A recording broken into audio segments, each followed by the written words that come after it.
So I'm here with Representative Charles Booker. So glad to see you here in Paducah. We met about a year ago at a Democratic convention with Andy Beshear, so it's great getting to see you again. He's a great person. But my first question for you is, why should the people of Kentucky vote for you? Like, what are you going to bring? What are some of the things you want to fix and some of the policies you want to change? Yeah, well, it's past time we had someone that sees us, that understands our struggles. And, I don't come at this for political gain and expediency. I've lived the struggle that a lot of politicians talk about and Mitch McConnell doesn't even acknowledge exists. And we need change, and we need it yesterday. Our unemployment is at the highest levels it's been in our history. People are hanging on by a thread.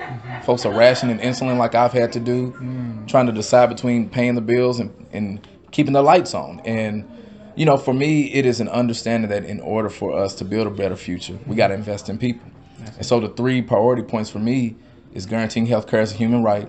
That's an economic policy just as much as a healthcare policy, but also addressing the ills of industries that have declined, the fact that we've been exploited and extracted from, and the need to invest in infrastructure, in broadband, in tourism, investing in our health system, investing in our roads, investing in connectivity for local businesses, which is why I support a Green New Deal.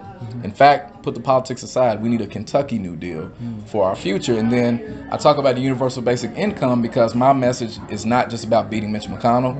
We got to end generational poverty, which means we need to make sure people have the ability to make decisions in their life, to not just worry about working a low-wage job, but to have the ability to cover childcare, advance their education, invest, become owners, and your humanity is not tied to an hourly wage. And so how do we get past this notion of just poverty, just staying with us? And by leaning into that and actually being in elected office, getting results, Kentuckians know that I'm the man for the job and we're going to win. And definitely, and you've been very vocal about policing, and I've seen you in Louisville with the protesters and marching. So once you're in office, what kind of changes can you bring or will you bring in regards to policing in Kentucky?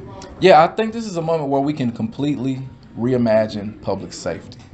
Like, we need to step back and understand our history of policing, understand how it's tied to inequity and institutional and structural racism, and say that we want everyone to be safe in their homes, in their communities, which means that we need to invest more into community-based services instead of just beefing up a militarized law enforcement. I saw in my own community where our law enforcement had on gears if they were ready to go to war with the community. That doesn't make us safer. And I think all of the heightened tension that we're seeing is creating the space for us to have this real conversation about how do we actually invest in keeping people safe. So my message is we need to fully fund public safety. And that means we're not continuing to put more money into law enforcement where it's the biggest portion of our budget annually. We're not dealing with military-industrial complex. We're actually prioritizing our people for a change, and we can do it. Definitely. And last quick question. I'm running for mayor here in Paducah, so what advice can you give me running for public office? What kind of advice can you give me, or anybody that's running for public office? First of all, run. Second of all, show up. Be you. Shine your light. Know that your voice matters, that you don't have to compromise who you are, that you can show up in any room, in any space, and be brilliant.